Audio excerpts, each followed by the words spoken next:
The wars in Ukraine and West Asia escalated dramatically in 2024, from launching ballistic missiles to assassinating dozens in one go. 2024 was about outsmarting the opponent. Warfare has changed and evolved dramatically. Gone are the days when soldiers would charge the trenches. The heavy hitting is now done by kamikaze drones. They find the target a few kilometers away and zoom in for the hit. But modernization is happening on all aspects of the battlefield, and Russia has taken a sizable lead. Vladimir Putin says he is not fighting Ukraine, but the Western security bloc NATO. Putin accuses NATO of wanting the war to continue, but Ukraine remains desperate to get entry into the security bloc. Volodymyr Zelensky says that Ukraine's survival depends on NATO membership. As NATO countries debate whether the doors should be open for Ukraine, the United States, the United Kingdom and France have allowed Zelensky to strike deep inside Russia using their weapons. The Ukrainian president used this opportunity to hit Putin's bases in November. But strikes are not carried out with words. Such things are not announced. Missiles will speak for themselves. They certainly will. Glory to Ukraine. And Putin decided to reply with his missiles. Russia unleashed the Oreshnik.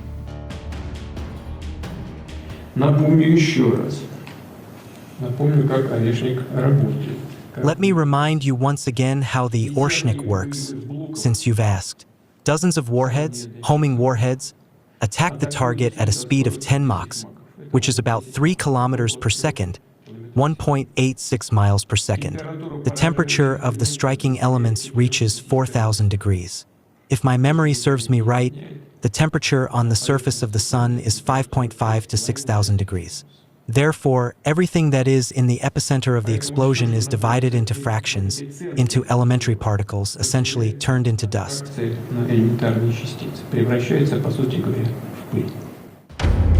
The Oreshnik is an intermediate-range ballistic missile. It was first launched on the 21st of November.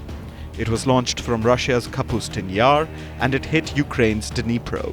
The ballistic missile carried multiple independently targetable re-entry vehicles, or what's known as an MIRV warhead. The Oreshnik traveled into the Earth's upper atmosphere before it descended down and deployed multiple warheads over Dnipro. Each projectile achieved hypersonic speeds. It's a weapon system that NATO members say they have never seen. And Putin says that the Oreshnik is still in its experimental stage. It will be redeployed if he's provoked further. As has already been said, we will respond to the ongoing strikes on Russian territory by Western-made long-range missiles, including by possibly continuing to test the Oreshnik in combat conditions, as was done on November 21st. At present, the Ministry of Defense and the General Staff of the Russian Army are selecting targets to hit on Ukrainian territory. These could be military facilities, defense industry enterprises, or decision-making centers in Kiev. Currently, there is no air defense system in Ukraine that can intercept the Oreshnik. This means that Putin's missile has absolute dominance. It wasn't just Putin who revealed a new weapon. His no-limits friend, Xi Jinping, did something similar. Early in November, China took the covers off its stealth fighter jet, the J-35A. The aircraft was revealed at the Zhuhai airshow. It performed for a crowd of over 300,000. The J-35 has a land-based and a carrier-based variant. The J-35A is meant for the Chinese Air Force. It's a single-seat stealth fighter with 12 hardpoints, a weapons payload of 8,000 kilograms, and an operational range of 1,200 kilometers. With this aircraft, China has now become only the second nation in the world to operate two different types of stealth fighter jets. Attending this air show, I also saw the J-20, a new model we started working with only a few years ago, as well as the J-35A making its debut. This gives me even more confidence in our national defense efforts, the strength of our military, and some of the new equipment in our Navy and Air Force. I feel more assured about our capabilities. This time, the J-35 was designed by the Shenyang Aircraft Corporation, so I have greater expectations and confidence in the future development and upgrades of Chinese aircraft. The United States has accused China of stealing blueprints of the F-35 by hacking into Lockheed Martin servers. Experts say that the Chinese J-35A looks very similar to the F-35. However, China has denied all allegations. Beijing says that the design is indigenous and it was developed by the Shenyang Corporation. However, during the aircraft's initial trials, it was named the J-31. It was renamed the J-35 on release date, which happened to be November 6th, when Donald Trump won the presidential race. It is as if Xi Jinping was sending a message to Trump. With Russia and China flexing their might, Israel did the unthinkable. Known for its covert capabilities, Mossad took the battle to Hezbollah in a move that left the world stunned. In September, Israel ordered the detonation of thousands of pagers and walkie-talkies that were being used by Hezbollah. At least 50 were killed and more than 5,000 Hezbollah fighters were wounded. With the snap of one switch, Israel had taken away thousands of Hezbollah members from the battle.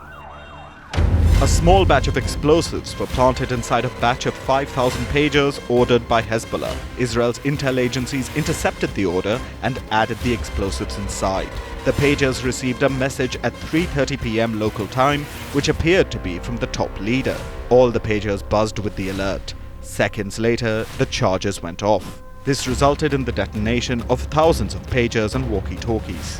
It ended in a major win for Israel. The pager blast severely weakened Hezbollah.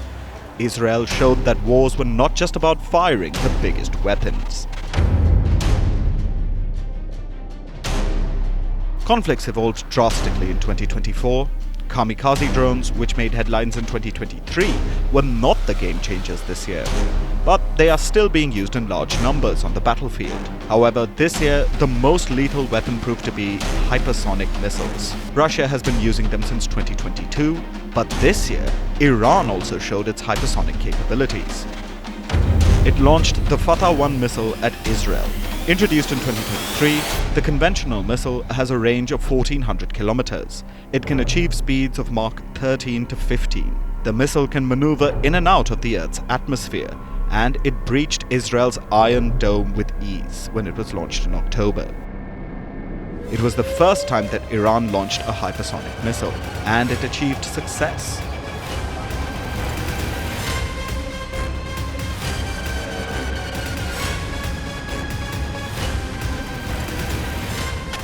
Warfare is taking a dangerous trajectory. Kamikaze drones have been left in the dust. Nations are now launching ballistic and hypersonic missiles to get the point across. Global players are showing their cards, one lethal weapon at a time.